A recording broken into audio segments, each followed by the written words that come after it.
Welcome to Conversations with Personal Finance Champions, where we talk with leaders in the space that are promoting economic empowerment through financial education.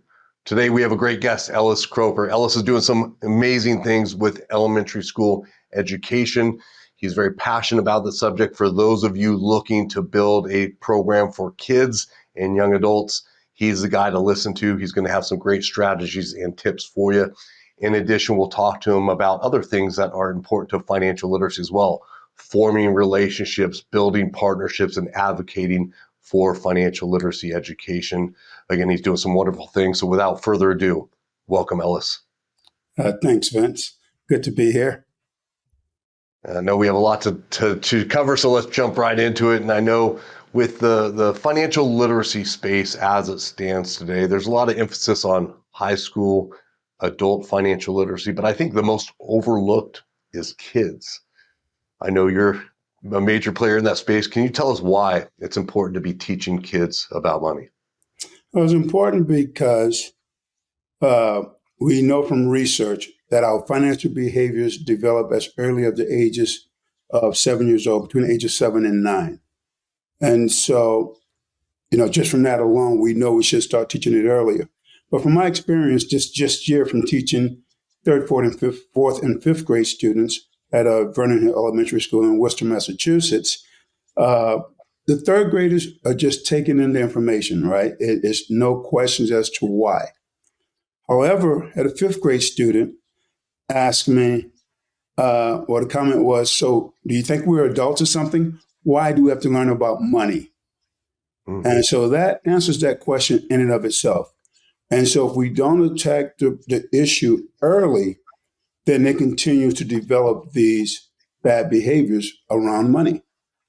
And so in the way I came back, to her response was, okay, so there's a lot of kids in that space that want to be athletes, whether it's soccer player, and so I asked them, I said, so you want to be a soccer player? So are you going to wait until you're 18 to start practicing to be a soccer player? And they understood immediately that 18 is too late because they're already behind the curve. And so, but that's why we should start at as early as, I picked the third grade mainly because of resources, but obviously there's some, there's opportunities for some to teach as early as kindergarten or pre-K. But third grade seems to be the sweet spot for me. I like that age. It's really the concrete operational stage, which is a difference. It's a completely different way to teach, and they're starting to understand financial concepts on a greater capacity. But I also like what you said about the behaviors form young. People don't understand. Advertisers are influencing our kids from the day they are born. We have influencers, YouTube stars, all these people influencing kids. So if there's not a program to counteract that, where are they getting their behaviors from? So I love that, to focus on behaviors. And just share with people the scope of the program. You had a big scope to your program. So if you could share with them how much time you spent with students, what the overall program structure looked like, and maybe some of the lessons you covered with these different ages, that would be great. Okay, so first, a little history on the scope. I like to use the term scope, right? Because I probably would have been like everyone else in this financial literacy space, taking my own personal experience as a financial planner and a financial professional and bringing it to others, right? And say, okay, yeah, I'm teaching financial literacy. But I was enrolled I just completed an MBA program in May, graduated in May. Part of that program, we had to have a passion project. And, being already retired from the Army, I didn't really have a big plan for a whole new business. And so I'm very passionate about financial education. So that was my choice. And so it forced me into research. And, so through the research, the National Financial Educators Council had the best curriculum, well, probably the only curriculum. A lot of other organizations have topics and programs, but no real curriculum. So that's how I ended up here partnering with the NFEC.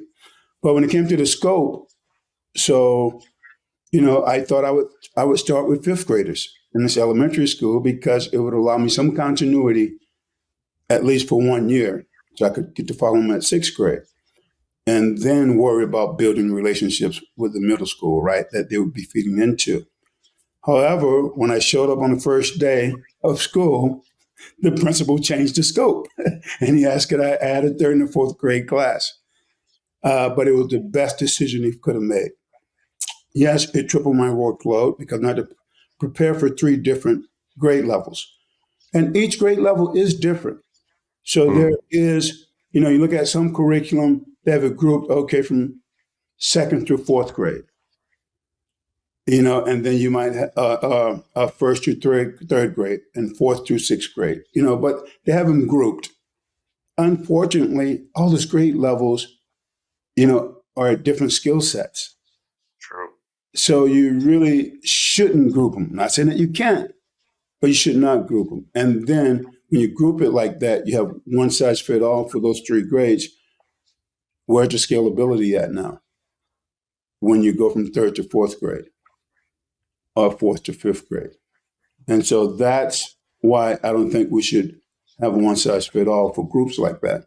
Because for give you an example, by making it a standalone course, for the entire school year. And I played around with the hours and the numbers, but for everyone who thinks a school year is a long amount of time, it's really not, right? So when you take the elementary school that I'm at, each class is 40 minutes long.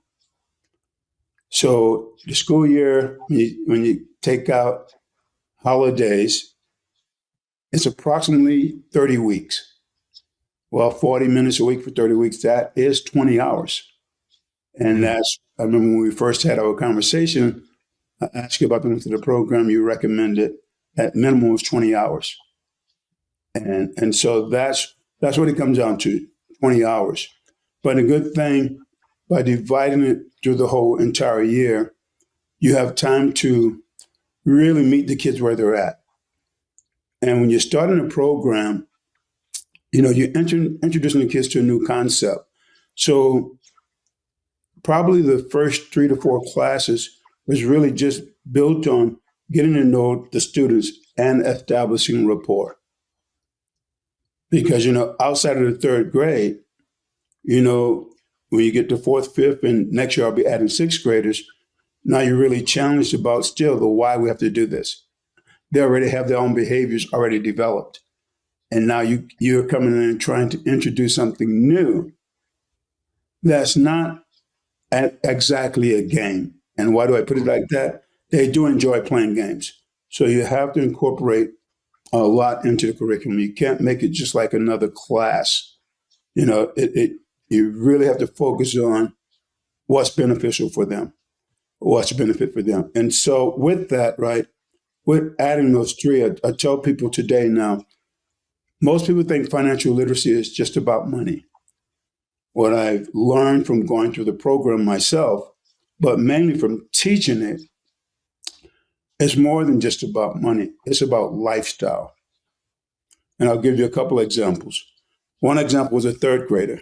So in my project management course, we had to do a project charter. The professor recommended that I interview some of the students. And so I had 2 students that I thought would surely do great in front of the camera, but because they were great participants in the classroom, but they were camera shy. Then it was this third grader, very soft spoken. And all I remember from her, we did the course on, it was careers and jobs. And for third graders, it's really still about pictures, right? So, and a game on skills. And so they play this game. You have all the careers and jobs on these cards. And then you pair the kids up and you hold up a card of a profession. And the kid have to tell you the kid who's holding up the kid have to tell you what skills are needed for this profession. And that's how they determine what the profession is. And so after they finish the game, you play the game for about 8 to 10 minutes. After they finish the game, Each of the kids get a sheet with all the professions on it, all the careers on it, and then they have to put, yes, I'll do this job. No, I won't do this job. Or maybe I'll do this job. So Joycelyn, so after the game was over, I picked up the cards and I had a teacher card in my hand. And so I asked the teacher in the classroom, I said, okay, you're a teacher. What skill sets do you need for a teacher? And his response was one word: patience. And so, Insightful. yeah. And so now the kids get the sheet and they're all checking yes, no, or maybe I'll do this job. Joycelyn called me over with a very soft spoken voice. And she said, I put no for teacher because I don't have any patience. And all I can do is laugh. So anyway, but Joycelyn ended up doing the interview for this charter presentation I had. This third grader spoke for 3 minutes easily about what she wanted to do for a job. And she wanted to be a doctor. She had started doing research already in third grade. And so after she spoke for about nearly 2 minutes, I asked her, how did financial literacy play a role in this? And she said, she smiled, and she said, before you started teaching this class, I didn't think I could be a doctor. But now I know if I just try, I can be a doctor. But here's the point I learned with that, right? So Ellis, I want to jump in there because she said something very complimentary about you too. She said, you gave me the courage to pursue that. I saw that interview. I didn't know she was third grade. You gave me the courage. So just a little compliment in there, and please continue. thanks, Vince. Yeah, she did. She said, she said, you gave me the courage and the confidence to do all I'm doing right now. And that ended the interview for me right there when she said that. That was heavy. I felt that. Yeah, but we often also miss things, right? When we focus it on what's in it for us, we can miss an important point. So I was nominated for the graduate student in my program, graduate student leadership award. So I had to write an essay. So I was going through Joycelyn's speech. So now instead of just listening to it, I transcribed it. Mm. In the beginning, in the first 2 minutes when she was just speaking, she said something very profound. She said, I want to be a doctor because I can help people. But she said, you know how sometimes somebody gets sick and nobody know what to do can help them to get better? She said, because I learned a lot about it already, I can find a cure and they won't get sick again. So imagine what careers would look like if students started learning about that career in the third grade. And then they just grow with that. Now, by the time they get to college, they're already set. They're just getting the credentials now. You know, the topic matters. They're already familiar with and probably fluent in. And so that's what I missed all the time I was sharing that video until I had to write that speech. And so, that made it worth doing what I do. You know, because when you show up in the classroom, it takes a lot of preparation. Because for elementary age kids, you know, you got to have concept pieces, you have to have game pieces, and you have to know, you have to know what you're presenting to them. And so it's challenging because, like I said, I was in the MBA program, plus I had 3 grade levels, and each were different. But but it was that made it worth it. You know, being up all night, sometimes on a Sunday to be ready for Monday morning. Yeah, I love what you did. And a lot to unpack there, a lot of golden nuggets. I'm going to go in reverse because I think we'll continue that theme of career planning. And we chat about this quite a bit. Most people never receive any career education, elementary, high school, or college. You just have to magically figure out what you want to do. So after seeing Jocelyn's video, after seeing some of the other videos as well, it's just amazing in a third, fourth, and fifth grade, these students are already thinking about what they want to do. You know, we see the results of surveys out here. Most kids want to be YouTube stars, athletes, celebrities in some form or fashion. The other popular one is teachers, just because that's what most kids see. A lot of other kids want to be what their parents are because they're exposed to that. But you were able to bridge a key gap. Here's a career. Here's your skill sets. What do you want to develop, and where's your interest? So I think that's a key thing at a very young age.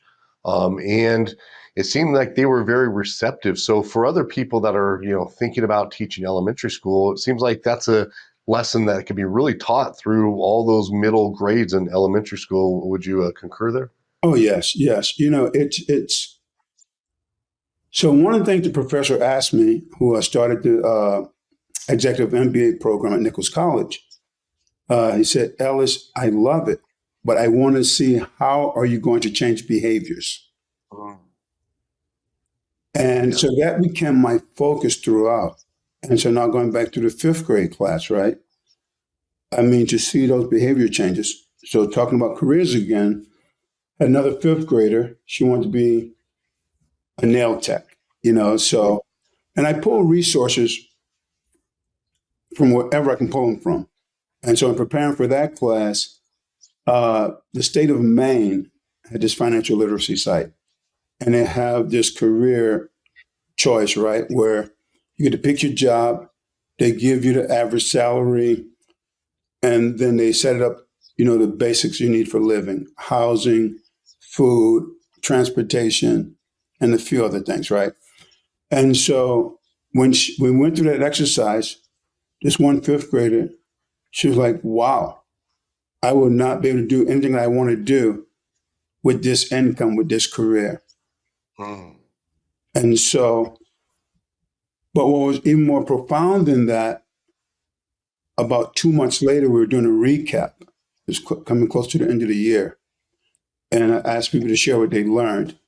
And 2 months later, she still got in front of the class and shared that experience. It even gets better. There's another student in the class, a male student. And I asked the whole class, why did she share that? Why did that stay with her? And he was able to talk about the emotional piece behind it. And so, but obviously too, I'm able to tap into and connect to them also. You cannot take away the life experience that I bring to the classroom too, but Sure. also the desire to connect with the students and to make a difference, and not just to, say, I'm providing a resource. You really have Yes. to care about the kids. I think so. And that's going back to what you're saying earlier about your framework. I love this framework. The first first 3, 4 classes, I forget what you said, was about rapport building and getting to know the students. Oftentimes people skip that. Many times they don't have enough time, but that's a key thing. And then you get into the games and these activities and lessons and so forth. But I think a key thing that you did quite well in this is taking that extra time to not rush out information. I can share with you when I started, I just wanted to give people so much information. I'm like, you need this information. Boom, just give information. And I should have taken more time to understand their needs, build that rapport. So great instincts there. And I think that's reflective in your framework, how much you care about the kids, because you can't really educate unless you know who you're serving. You're not going to be able to educate them properly unless you know your audience and their thoughts. If you didn't ask simple questions and get responses back, like, I'm only a kid, why am I learning about money? You wouldn't have been able to overcome that objection. And they might have been sitting that whole semester or whole year going, I'm just a kid. I don't need to know about money. But because you handled that objection early and up front, they're like, okay. And I think that also points to the fact that a lot of kids are taking subjects where they're like, I don't want to be a scientist. Why do I have to take this? And so they're so used to that thought process mentally. When you bring in a subject that benefits 100%, that still goes there. You also said, hey, meet the kids where they're at and progress them forward. Wonderful. That goes back with that entire thing. And I love the fact that it was a standalone class as well. That structure that you developed was standalone. And I think that's a really important point because, you know, I know a lot of our educators, they're trying to combine a lot of different subject matter into one class. And what are your thoughts there? You know, I've seen, you know, kids kind of get confused and like, hey, what am I doing? How does this fit?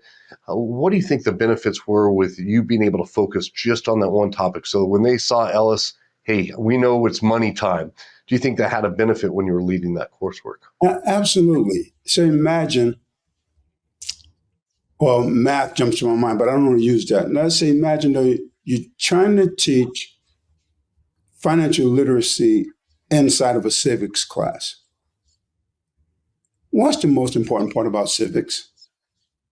You know, it's government, right? And how the country or the community or the local, you know, municipality function. Yeah, there's a budget piece in there, but that's not about my life personally, especially as a kid or as a student, right? But when you bring in financial literacy, the focus is not even on financial literacy, it's on the student.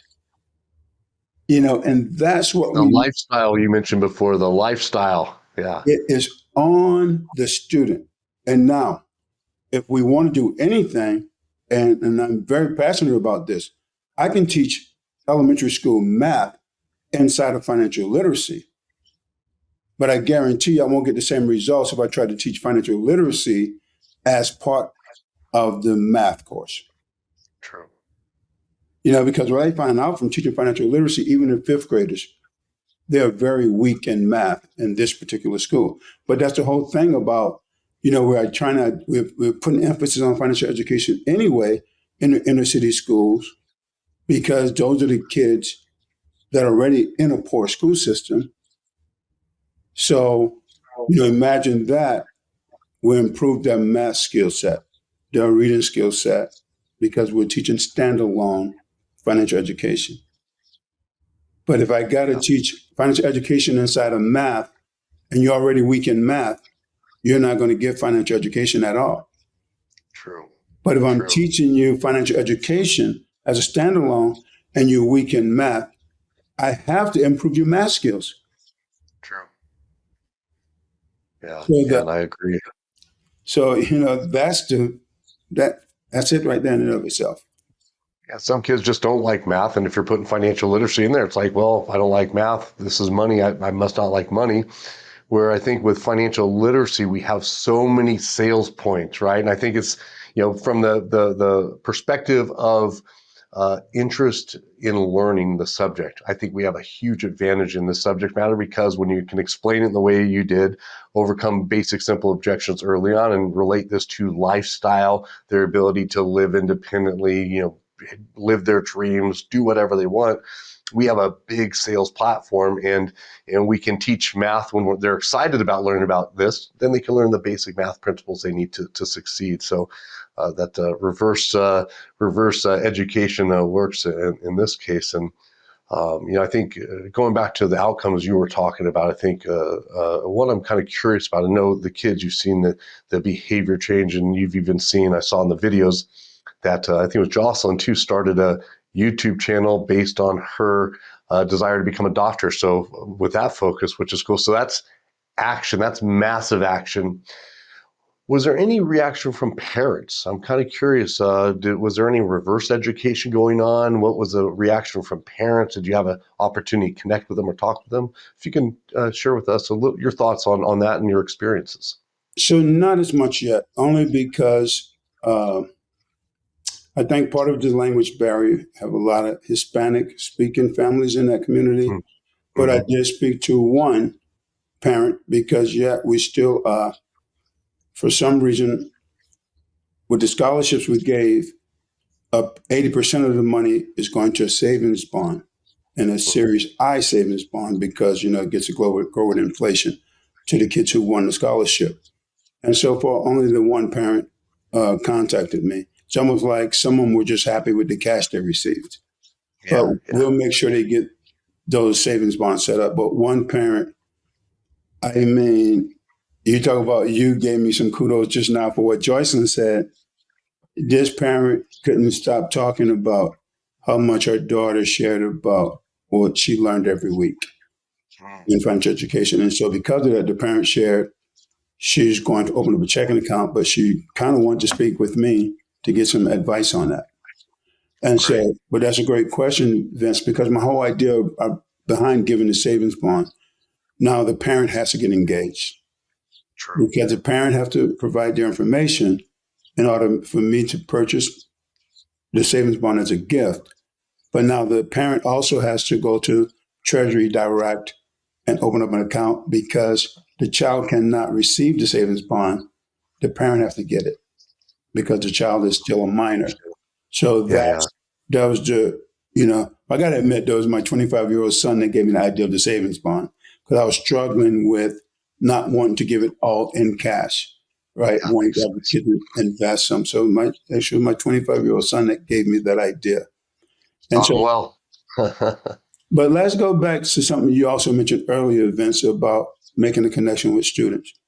And again, this is why, the curriculum that the NFEC have put out is so important.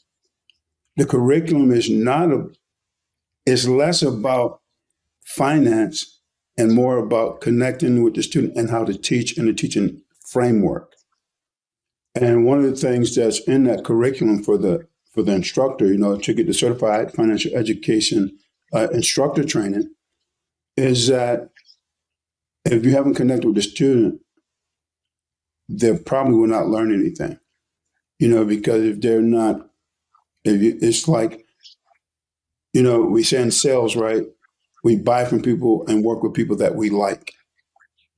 If the kid don't like you or don't feel that you care about them, it's going to be harder for them to learn anything. And then, but also the principal had this thing, Craig Dotton, he said, if the kid is not learning, or are you teaching? And so for every instructor out there, I challenge you, to kind of measure, how impactful you are based on that question. Are the students learning? And the students not learning is not what they need to do differently. Yeah, they may have to do something differently. But the first question is, what do I need to do differently? And that's what allowed me to stretch it out for one group to the entire year, because I understood that I could not just give out information each week, because that's all I would be doing is giving out information, because I wouldn't have connected with the students and they wouldn't have gotten anything from the course. Give you another example in the course. So we taught everything, right? Starting with financial behavior finance, then going to checking, savings, and debt, and then we go to jobs and careers, and there's one on risk management and insurance, and then I think is separate, I think, on contracts, but there's area class on contracts. And so the fifth graders, they literally had to understand all the pieces of a contract. And again, adults don't really understand contracts, right? True. But even for fifth grades, we get to show them that everything you do is based on a contract. That cell phone that you use to play games on, your parents have to sign a contract for that. And so we taught that, but I challenge kids. I have this motto, learning is earning. And I'll share 2 points around that. The first one, I'll stick with the contracts. So, I'm not rich yet. But I do show up at class with a pocket of fives and ones. So if a kid does something okay, they get a $1, a couple of dollars. But they do some exception, they get $5, $10, or even $20 in some case, right? And so I say, okay, I can afford $50 this week. Okay, I said, challenge, what 5 of you want to go home and create a contract with your parents? 5 accepted, and 4 came back the following week with contracts.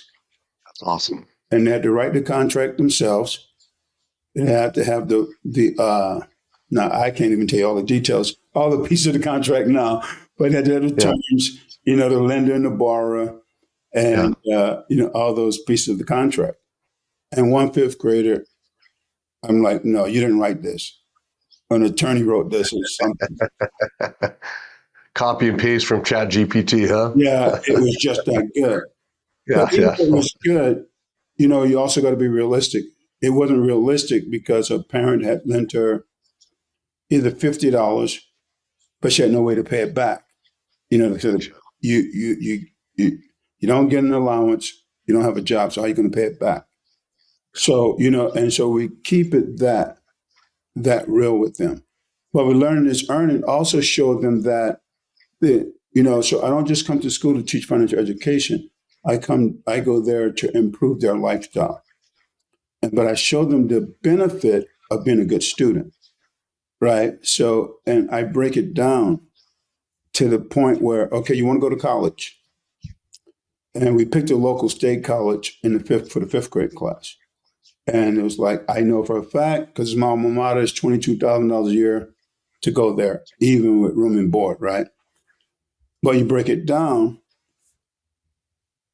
an adult working at minimum wage in Massachusetts, $16 an hour, $2,000, 2,000 hours a year. Going to take 40 hours a week, 52 weeks.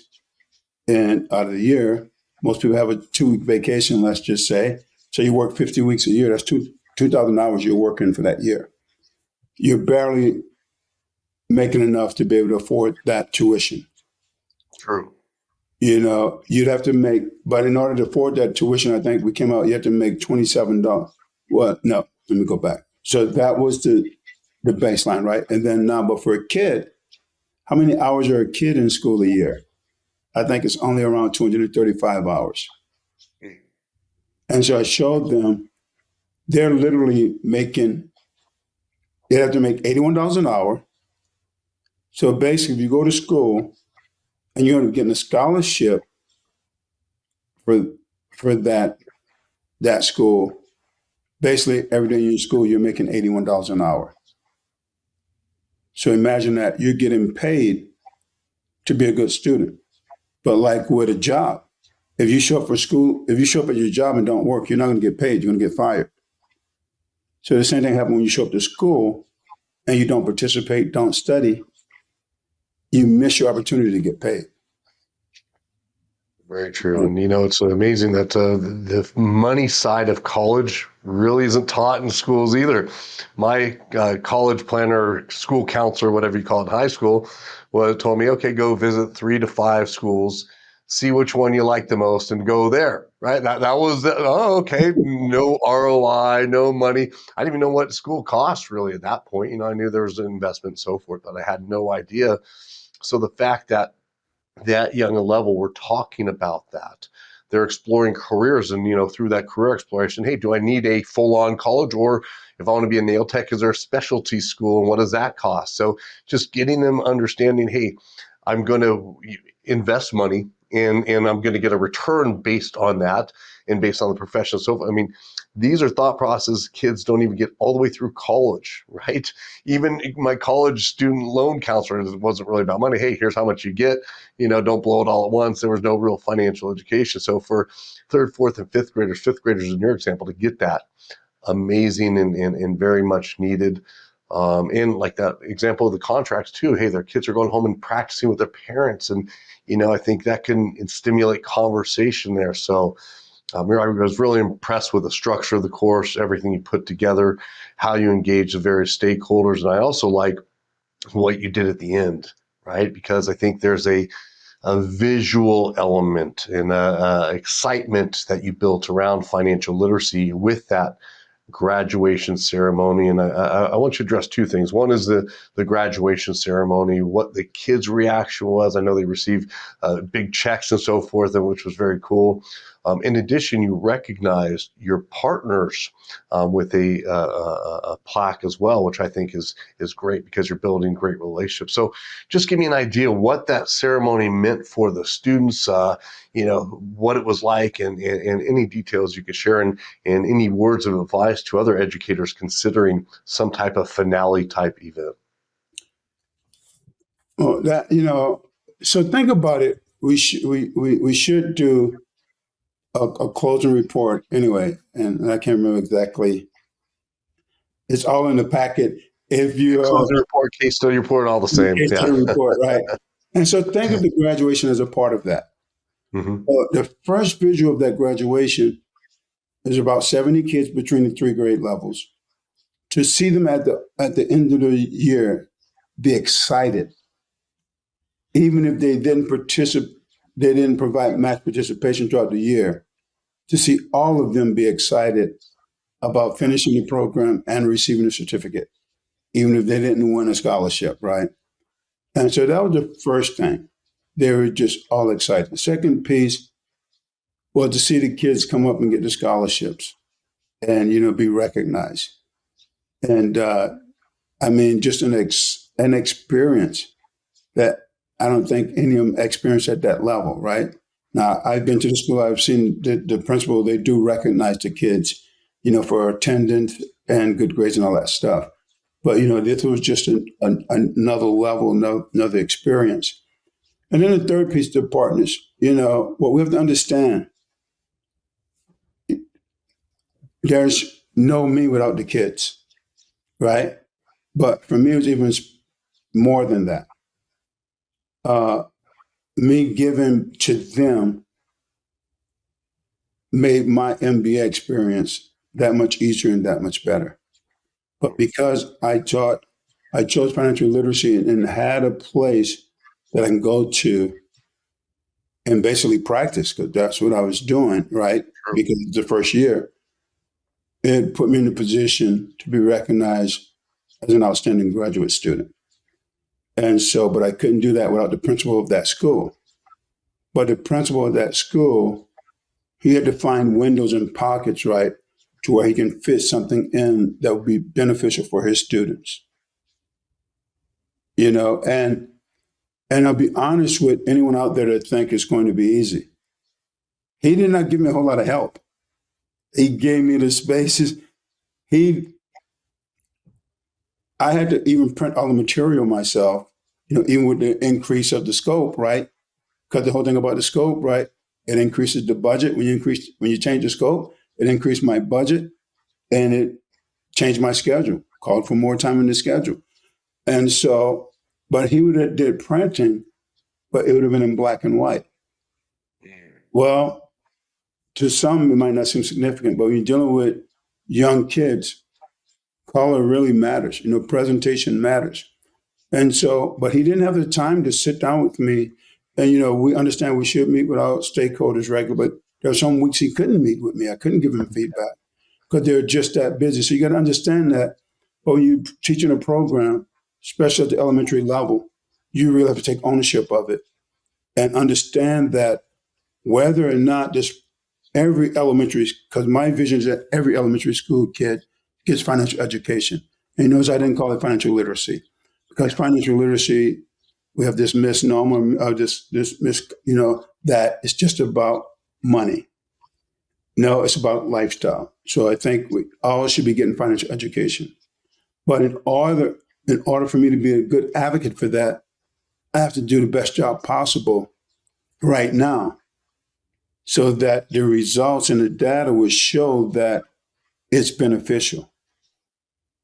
And so, but it couldn't have been done without Craig Dodden and his assistant principal, Kelly Boyd, and so that's why I recommended those two for the Community Impact Awards. And then, but the other thing, unfortunately, whenever it becomes a new buzzword, everybody jumps on board, right? But fortunately, there's a lot of people on board are very passionate about it. Talk about what you're doing. So when people ask me what I do, I tell them, well, I'm a chartered financial consultant, as a professional. But my new passion is teaching financial literacy to elementary school kids. And people love that. And so that has opened the doors to some collaborations and some partnerships. But again, I challenge you, though, as anybody who wants to be in this space,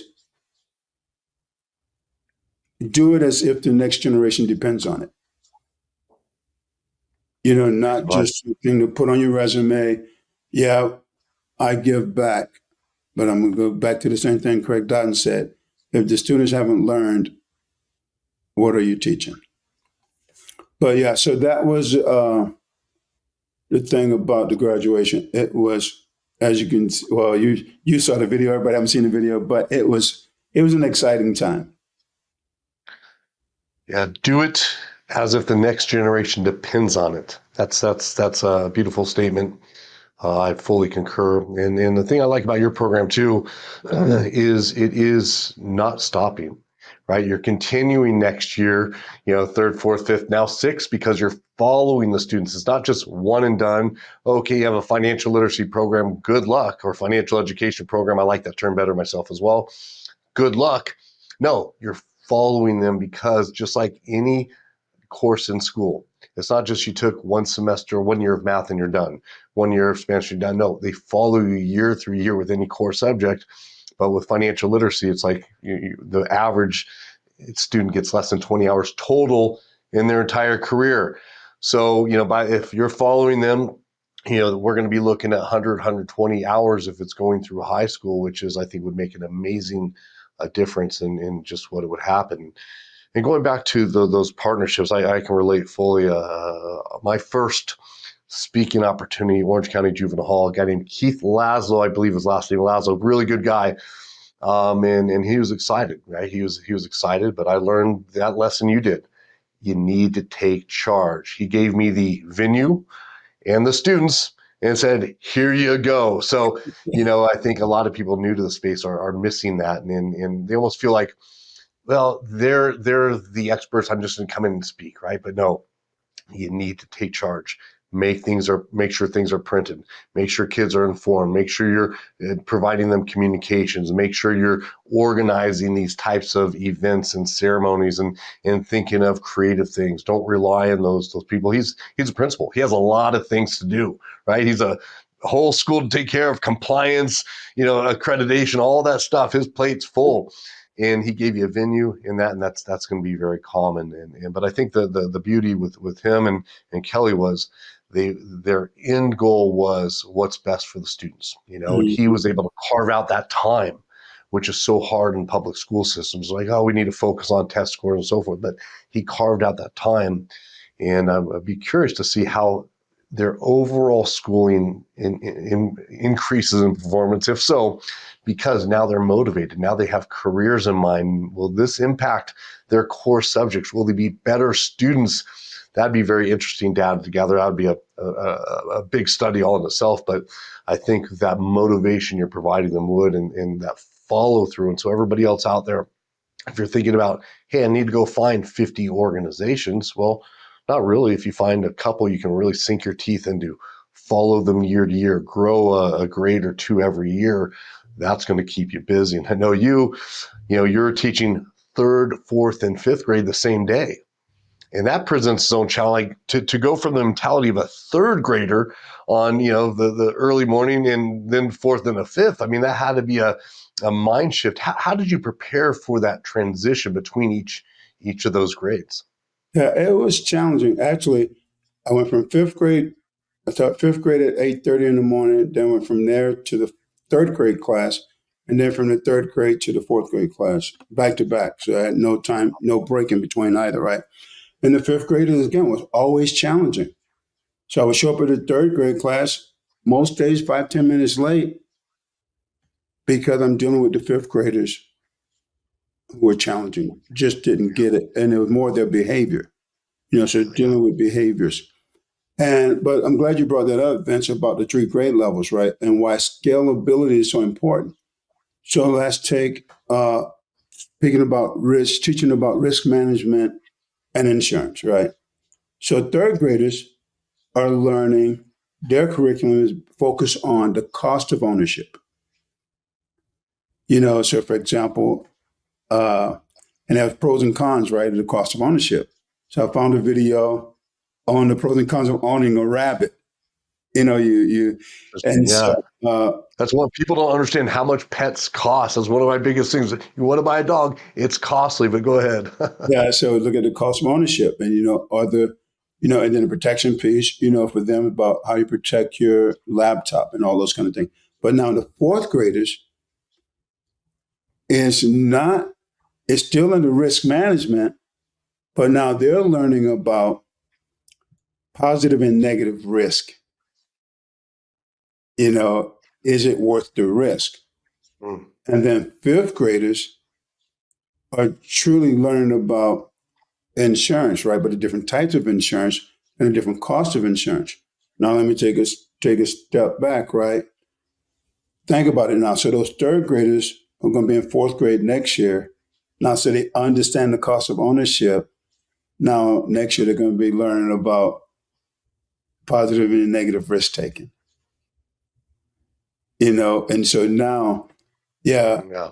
they were learning about the cost of owning that bike, but now the positive and negative risk, they're going to learn about now you own that bike. What happens if that bike gets a flat? Mm. So And we're building upon skill sets year after year, new and unique lessons that are meant to scale and grow together. right. And now Yeah. the last piece I add to that, now let's take the intellect and the intelligence really of the fifth graders, right? So on the insurance side, on the fifth graders, yeah, two insurance plans. So I'm going to throw this out there for anyone who haven't looked at the curriculum that NFEC have created. You need to take a look at it. It does all the work for you. So, you just have to study it, and there's material that you have to gather. You have to anywhere from play money to a lot of different other pieces. So you really have to take some preparation time yourself. But now you got a fifth grade, got two insurance plans, right? And this is a game also, kind of, right? So you have two insurance plans. One insurance plans A only costs $75 a month. Insurance plan B costs $150 a month. But now you have a list of all these, I think they call them emergencies. The curriculum call them emergencies, right? And I think it was a flip of a coin or something, determine whether or not that emergency went to your I team. recall that lesson. Yeah. Roll a dice, flip a coin, one of those. Yeah. Yeah. And so now, at the end of the game, you have to add up all your emergencies. And then you have to compare the cost based on which insurance plan you had. And this was so rewarding to have a fifth grader say, insurance plan B costs more up front per month. But when I added all the emergencies throughout the year, plan B was the less expensive. That's amazing. Powerful. Fifth grade. Yeah. Wow. Powerful. And so we do that a lot of time as adults, right? We look at what appears to be cheapest, but it ended up costing us more because it don't provide doesn't provide any protection. It gives you a plan, but you don't have any protection or enough protection. Whereas you pay a little bit more, it costs you less in the long run. So that was pretty rewarding. And I think that fifth grader, she got second place for the scholarship. That's awesome. That's awesome. Yeah. I just really love what you did with those classes, the overall program, the effort it took, and everybody needs to understand financial education is like one of those icebergs, right? You see those photos of the little thing sticking up top, that's the ice you see. Underneath it's big. If you're not prepping for class, if you're not, that's where the challenge is. And each year it gets easier. Each time you do a lesson, it gets easier, less prep time. But that first year, I know the effort and work you put in, especially doing 3 classes in the same day. I commend you for that, Ellis. Great job. And I just want to share a little bit about your background condensed. I know people are meeting you through this event, but you have a lot of great things. And, I want to share this simply because a lot of people come from different spaces. They have a heart for financial education, but they're like, well, I was in this. And I just talked to a gentleman that was in the steel manufacturer for 18 years. Now he's here. And, so it's you meet people from all these different backgrounds, but Ellis has really shown a commitment to mastering this craft through really understanding on a deep level personal finance and this. I know you spent 31 years Army major? Yeah. 31 years. Yeah. 31 years. Appreciate your service there. And I know you're teaching military science to university, so you're able to cut your teeth on the education and build those skill sets. But teaching kids is a different beast, right? It may be harder than what you did at the university. I'm not certain, but back a few years ago, 2018, you entered into financial services with New York Life, been doing some good things there. You didn't take the easy testing either. You took the chartered financial consultant. That's a tough one. Certification long-term care designation. That's a tough one. Your CFEI as well. So you have the expertise in that teaching personal finance, but also that in-depth on investing and insurance and so forth, which is great. I saw your commencement speech for Bison Leadership Award. I think it was Nichols College. Amazing speech. Your activity was financial literacy, which made a lot of sense. But he won this award and gave a great speech. It was about that award was given to people that contributed, that showed excellence in their space in the school, but who contributed on a high level to their community. I could say you're well deserving of that award. And, just to think about all these, and this is, when a lot of people that are retired, you did 31 years, you could have been sipping Mai Tais, relaxed, feet up. But no, I got to tell you, you're one of the busiest guys I've seen just earn their MBA. You got your pots a lot of fire, but you still made room for your passion project.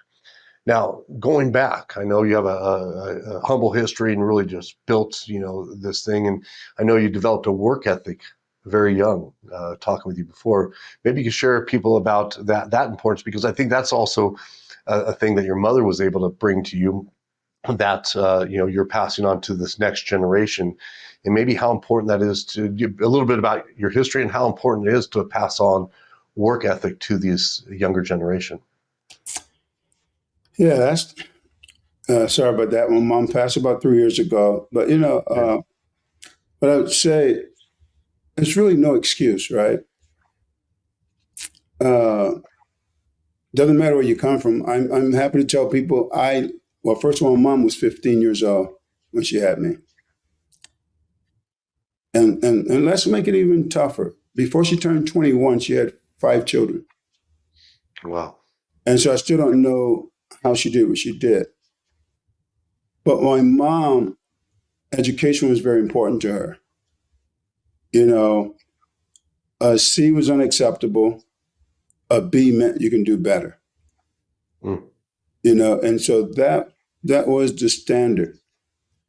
And a lot of people think because you grow up poor that you're unhappy. It's far from the truth, because actually the best currency you can have is love. I often say to people, if you can take the joy that I have in my heart and convert it to currency, I'd be a billionaire. Mm. And so, so what my mom did all the way throughout high school, she had high expectations. And unfortunately, kids don't fear their parents today. I was scared of my mom, because my mom didn't play. Different time, different generation. But, we still should have some level of fear, of our leaders. But unfortunately, teaching is challenging today because kids know that you cannot do anything to them. Almost there's no consequence. True. And the consequence that you give them today as a kid, they believe that it's a benefit to them. So if you suspend them from school and they don't like school anyway, you did them a favor. True. And so our job as leaders and educators is to figure out how to connect with the student. And I got to tell you, the curriculum for the CFEI curriculum does that at every level.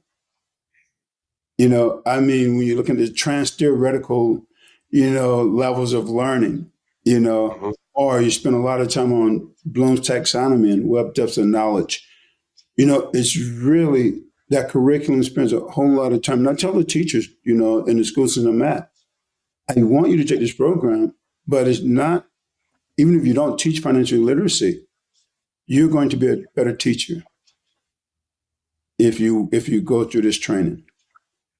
And so, so I was more effective because the CFEI designation. And I would not put anyone in the classroom on my team that haven't at least did the first 1/3 to a half of the training, because that's really where all the most important stuff is at, with connecting with students and building rapport and understanding being in the classroom. So, you've done the work. But I'll go back, right? It was because of the MBA program, I was forced to learn some facts, Mm.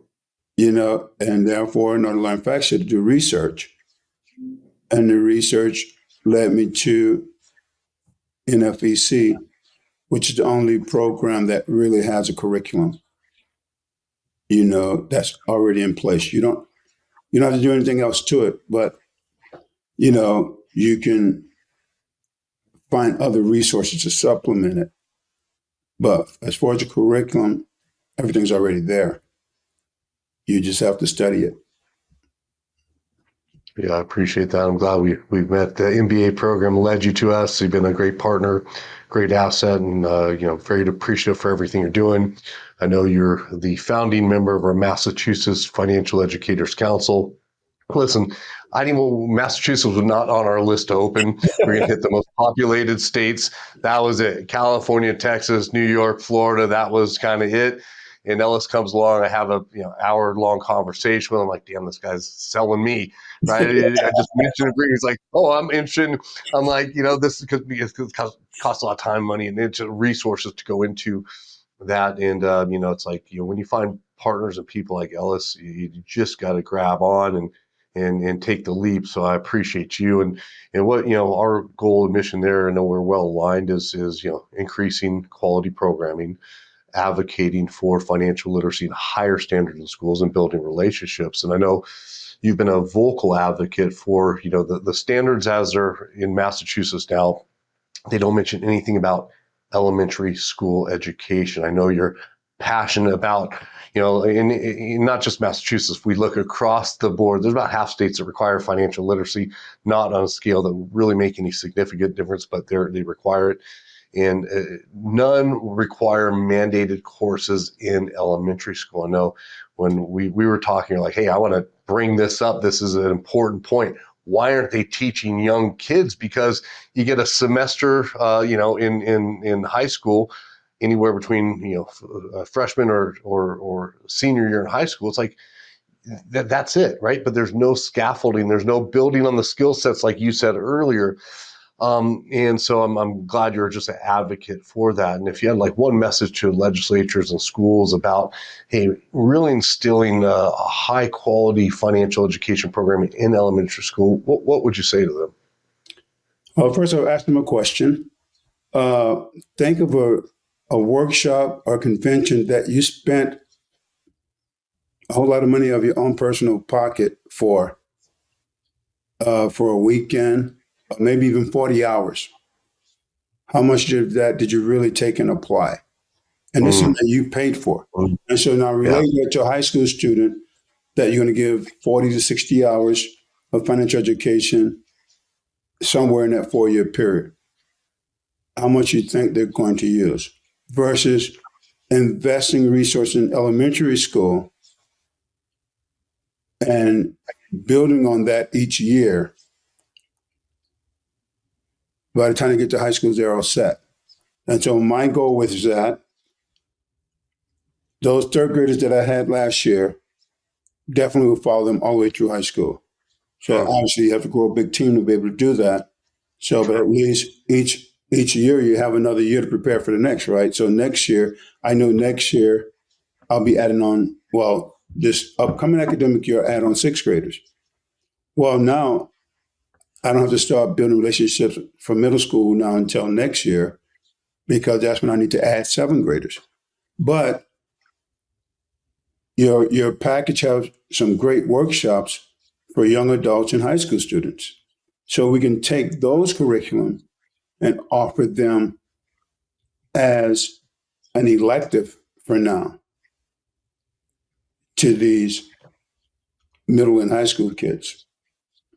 And those include stuff like finance 101 for living on your own, a workshop for buying a car, Mm-hmm. finance to Yeah. understand college.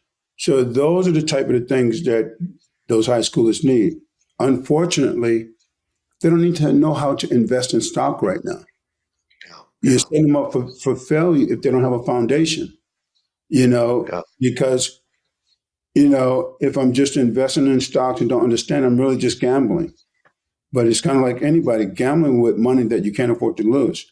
So if I'm a high school student and I don't even know how to do a budget, but now you're teaching me how to invest in stock and you're making it seem like it's a no lose.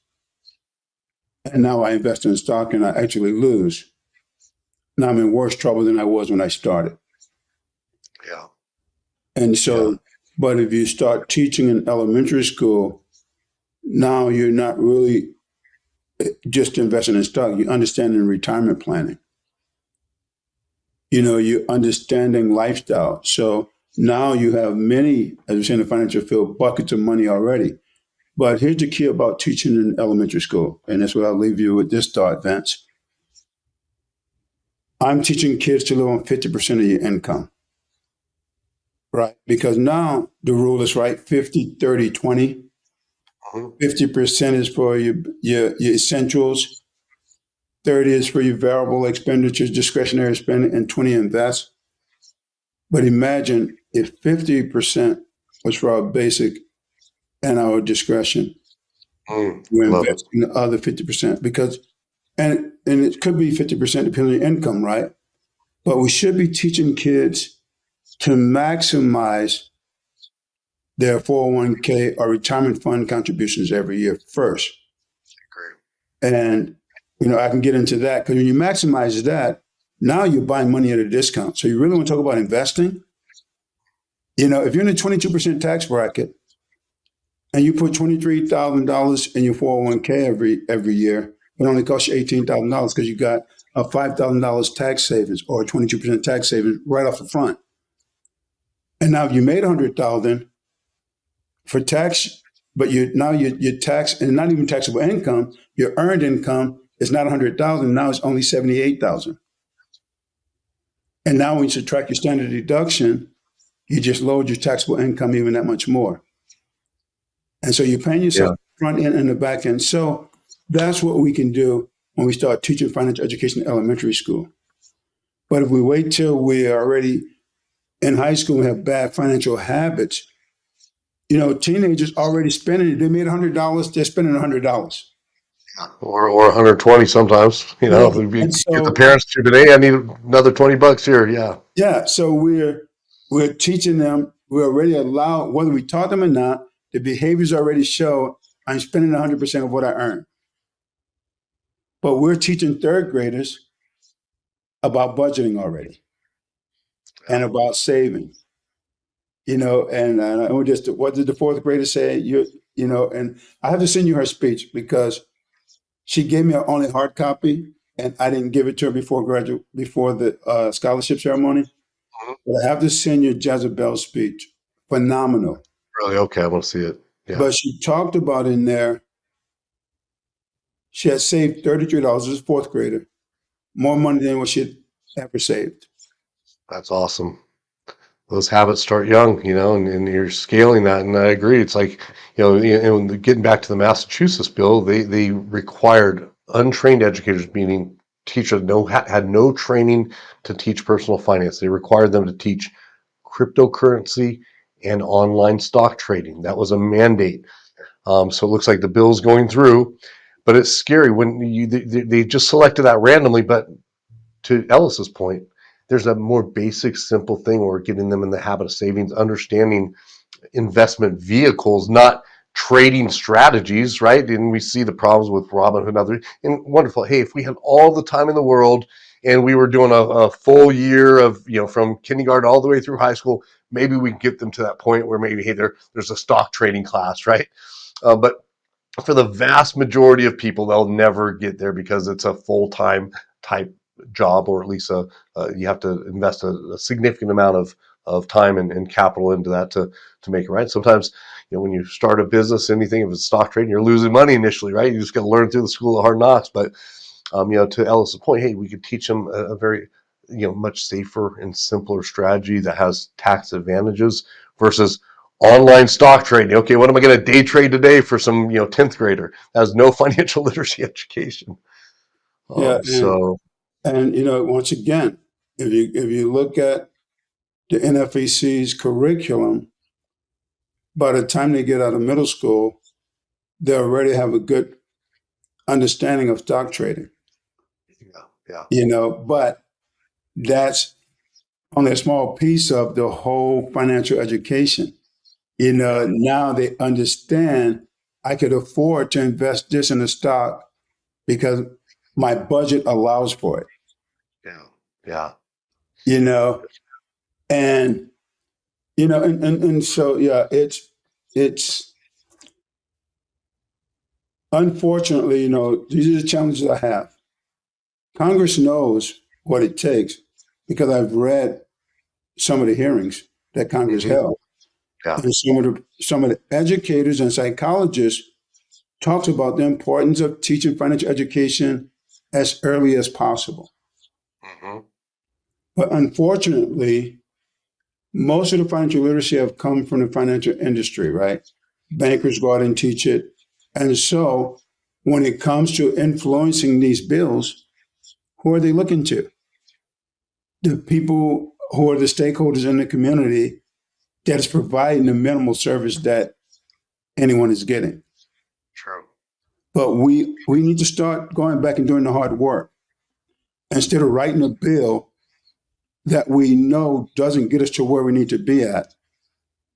We really should do the hard work. And here's a question: did you do the work at the benefits of teaching in elementary school versus in giving somebody 60 hours in high school? So I guarantee you, let's just take third, fourth, fifth, and sixth. By the time my sixth graders get to my third graders that I had this past year get to sixth grader, I guarantee you they would have learned more and retained more than my freshman or my senior in high school that take that one required course. That's crammed with a bunch of random topics until the very last minute. I agree. And here's the thing, Vince, I add to that, right? We know the bill also doesn't even fund it. True. Yeah. Unfunded So mandate. right Yeah. now, education is elementary education not funded either. Yeah. Yeah. So if you're not going to fund it, then get them something that's right True. and not something where you just check the box. Yeah. Yeah. And it is frustrating. A lot of people want to say, hey, we're doing financial literacy. I had a very frustrating conversation with a bigger bank out of New York, a regional bank. And I said, oh, what type of outcomes are you looking for the students? She's all, we're just looking at numbers, right? How many students we can reach for her CRA requirements. Banks have Community Redevelopment Act requirements, so that they need to reinvest in the community. It's a mandate by the federal government.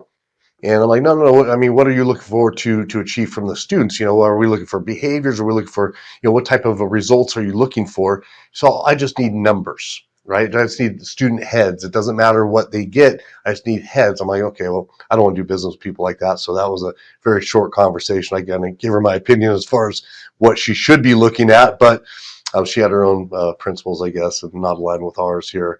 So that was frustrating. And I think a lot of legislation is more, hey, look at me, I'm on the social justice side, but the legislation has no teeth. And I know you've been with the Massachusetts Financial Educators Council doing some cool things with statewide testing to showcase the data from the test results of students in Massachusetts. You gave awards to 5 educators across the state here in Massachusetts. You're doing a back to school campaign where it's you have a workbook. And I don't know if we sent you that yet. Yeah, It's yeah, I'm complete. excited about that. It's a workbook, and parents can go shopping with their kids and use it as a teachable moment in the Cash for Candy campaign over Halloween. So I know there's a lot of advocacy you're doing to really uplift this and really make it top of level of awareness. And as we're doing this, right, and as we're pushing to change standards, elevate that, make sure every kid has a quality, beneficial financial education. I know parents are going to be a key piece. So for those parents out there across Massachusetts, what word of advice would you have to them as far as the importance of sharing this with their kids? Vance, you're good, man. It's like you're reading my mind, and it kind of feeds off this banker that you're talking with, right? Talking about just needing numbers. So we gave the scholarship. On one hand, I'm very candid. So on one hand, I was disappointed. Not every kid wrote an essay. They had to write an essay to qualify for the scholarship, right? To participate. Well, that's just mean less essays I had to read. And then I shared them. I said, look, you made your classmates who wrote one happy because now it minimized their competition. But there's one kid in class, right? Fourth grade, very bright kid. I just knew he would write an essay, but he didn't write an essay, and it was because he did not think he could win. Mm, And so mm, my advice to parents on that, encourage your kids yeah. and let them know that they do have what it takes. They can win. Yeah. And this is the difference between looking at numbers versus looking at people. And so now it's not just about helping them understand lifestyle, but also letting them know you can have the lifestyle you want and you can win. So even that at the end of the year, that's something I learned from the students at that school to take into next year. And other good piece was seeing the disappointment on their faces when they realized that I just wrote anything, I would have won. Mm, Because fourth yeah. grade class, Mm. only one student wrote a great essay, one other turned in something that he had wrote that morning, and I had two students that were sick that I allowed them to turn in. But in that moment, there's a lot of disappointment.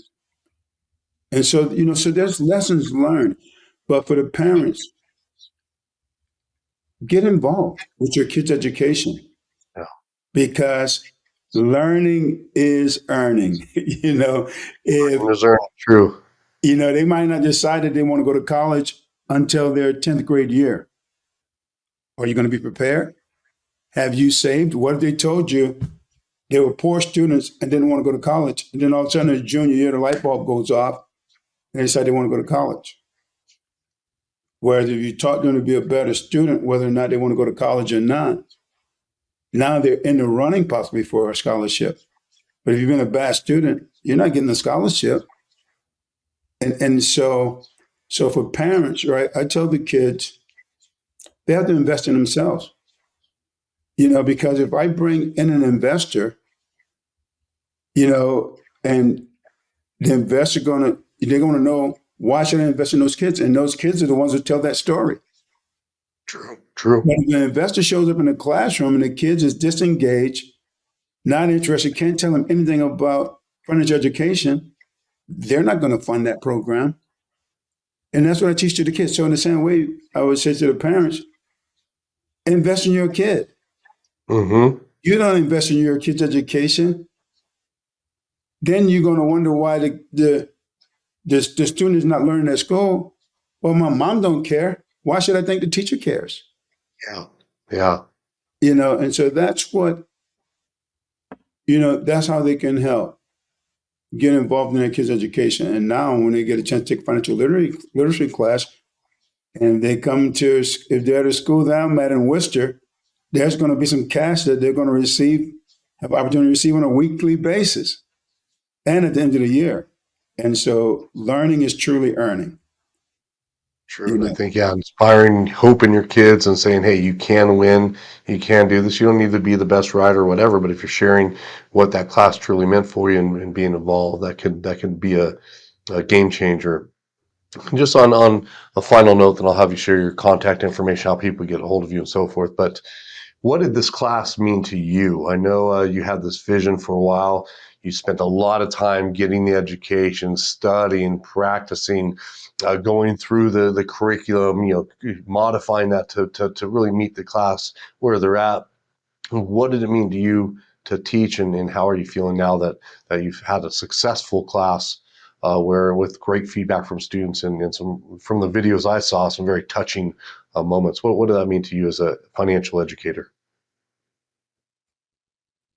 Vince, I can tell you first, man, I'm just getting started.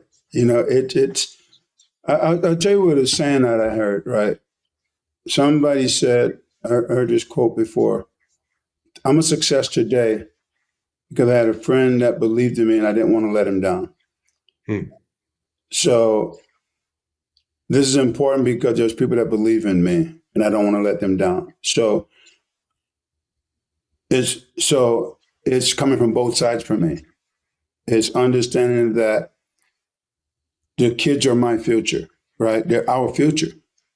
If they cannot take care of themselves, how are they going to take care of the elderly? And I'll give you an example just popped in my head, right? We talk about Social Security today.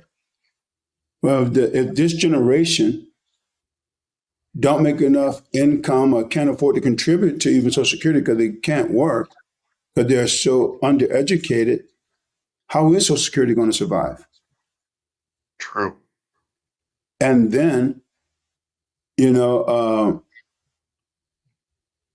I'm trying to think where I was getting it from, but now we're even talking about adding a tax deduction for long-term care Hmm. because we got people who are, again, not protected, not prepared for long life, forget not even being prepared for retirement, but not being prepared if they had a long-term care event.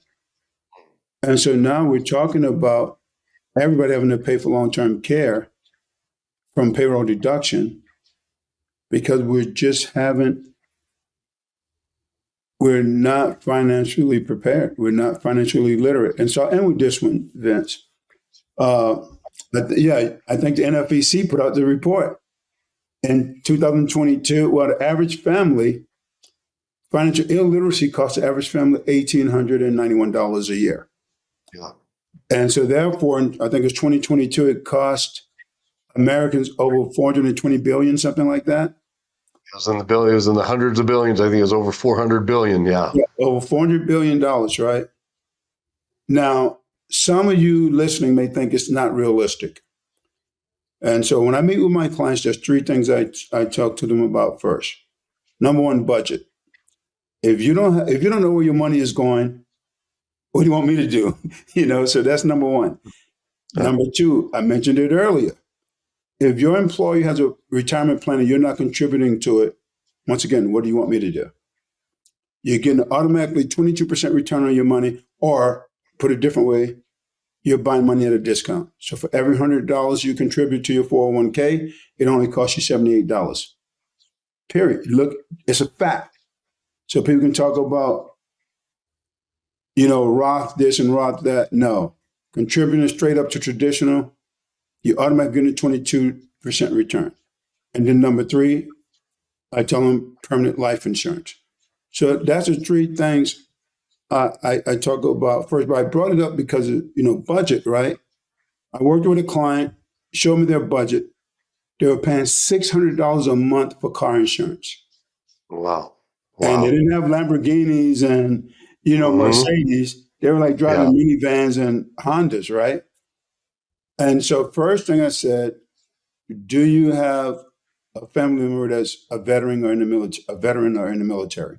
Because I know USAA have some of the best insurance prices. Come to find out, the husband, his father was a veteran.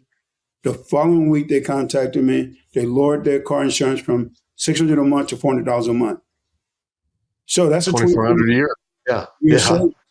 So when you think it's not realistic that illiteracy is costing the average family $1,891 a year, well, that's a fact that I Yeah. proved in that instant. Now, on those who are on the lower socioeconomic scale, who have higher levels of illiteracy, financial illiteracy, is costing those families upwards of 10,000. Now, the ones who are not as illiterate, it's only costing them about 500 a year. But so you can be on that 10,000 range if you're financially illiterate. And so it starts with a budget. So instead of teaching me about stocks, in high school in Massachusetts, or Bitcoin, yeah, Bitcoin is, some people say it's here now, but it's also, yeah, it could be the wave of the future. but I'm not even prepared for the present. A great point. Yeah. Yeah. Get them prepared for the present. Let's do it in stages. We're not you're not gonna go. Like I always use the analogy where my dad took me to drive a car. Took me in a wide open parking lot. Okay, put your foot on the brake, turn on the car, put on drive, just go a little bit, stop, right? And then turning, then I'd get nervous when it'd get anywhere near a light post, but he didn't throw me on a freeway, right? And so Right. we got to start with the foundation.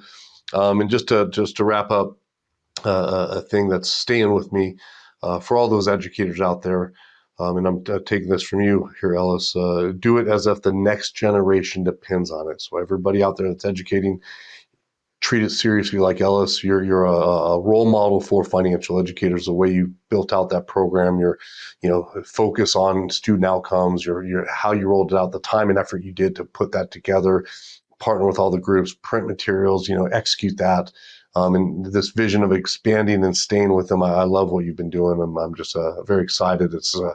I love seeing programs like that. It inspires me. I miss being boots on the ground teaching, but when I talk to people like you, I'm like, yes, this is exactly what I want to see, and I'm appreciative of everything you've been doing, and I just can't wait to see, like you, that future and how big this will grow.